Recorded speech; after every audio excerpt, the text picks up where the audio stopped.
So, day 2, hey, what are you doing today? Part 2. It's about 10 after 7 in the morning, and I'm on a run. So many things in my brain, but let's see if I can get them out. I guess the first thing is just the idea of a run, something I guess I want to capture, something about being out. Well, there's so many benefits to it. Of course, I feel better afterwards, but also I just notice how many things go through my head. It's just like a I don't want to say a thought incubator, but it's just it's really good for thinking. So I think it's good for the mental side of things as much as it is my physical side of things. But on top of that, the biggest thing, the best thing, is that it makes me feel like a kid. I mean, I feel like I'm on an adventure. As silly as that sounds, it's just running down a road through the woods at early in the morning, nobody else out except me and some bugs, the occasional squirrel or bird, that kind of thing. But it just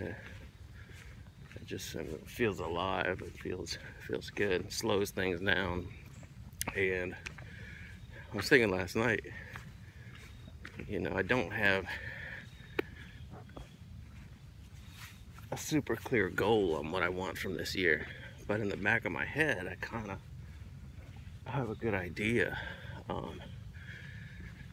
And in some regards, it's kind of like regaining that sense of youth. I mean, at 46, there's really no doubt in my mind that if I get in good shape and keep myself active, I can feel like I'm in my 20s again. I really don't feel that much different as far as I'm aware, outside of I can't see so good when I'm reading. But like I said, I have a feeling that I can get that back. I can get my vision back. That's almost like a little setup or a little sign to this whole thing. I got to get my vision back. So there's a lot of little obscure goals. I got to get my youth back. I got to get my vision back. And then the dangerous one, the one that I really don't want to talk about, is my mental health. Being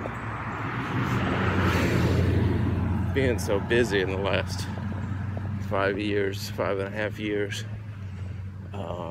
it's like I've really lost myself. I've lost a lot of time. There's no doubt about it, which is another key element of this. I want to try to slow time down again. I don't want to lose 5 years like that, like I did this time. So if I take this daily break, but it's more than just this daily break. It's being aware. It's for me, it's being aware when I'm in that situation where I'm feeling rushed, I'm trying to do too much, and feeling overwhelmed. Actually, I was at work yesterday, and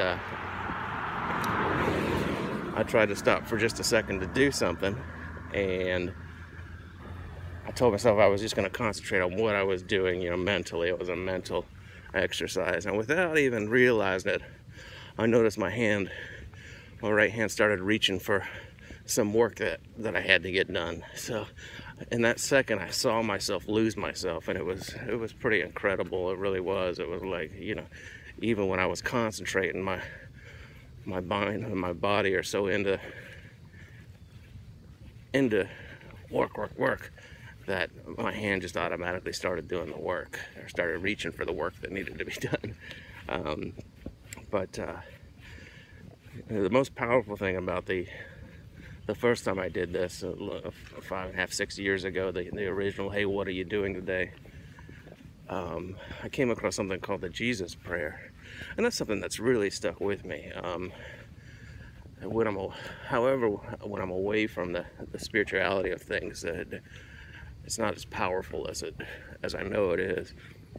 When I'm into what's going on, it's such a powerful thing. It's just a quick little, it's just called the Jesus Prayer. Check it out.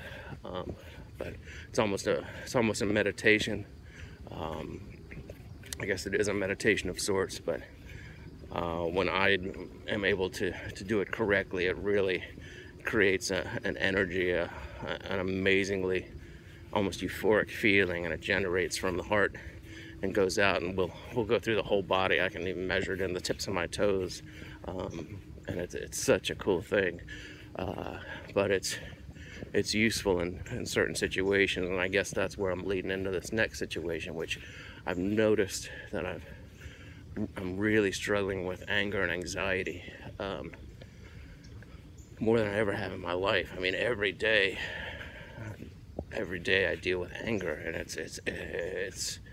it's overwhelming, it's overpowering, it's something I need to correct, and it's something that comes from a dissatisfaction, and I'm not real sure what the dissatisfaction is, but I think it has to do with losing all that time of feeling that far away from the things that inherently I know are important. It's important to have a successful business and grow wealth. I'm not going to make any light on that. But is it really so important that I lose myself? Definitely not. And I think that psychologically or subconsciously, I realize that I'm sacrificing myself for this. And I'm very upset by that. And the only way I know how to react is just to have these anger explosions at things that are around me randomly throughout the day. I was thinking about it the other day. I can't go a day without feeling a super high intense anger and actually reacting in poor ways. So that may be the biggest element of this. That may be the biggest motivator and why I'm doing this, is I need to correct that. I'm aware of it, and it is beyond my control right now. There's no doubt about it, but I'm waiting for that one day when I go, hey, I didn't have any anger. And a part of that is just slowing things down for me. Slowing down what's going on, slowing down my pace, opening up my eyes, breathing in life and living life, not living work. Golf course, kind of cool. I don't see that, but it's a peaceful morning. I think I'm gonna stop there. I'll get back to my run. But it's kind of nice to have this little break now. Motivation, it's good. Anyway, day 2. Hey, what are you doing today? Part 2. And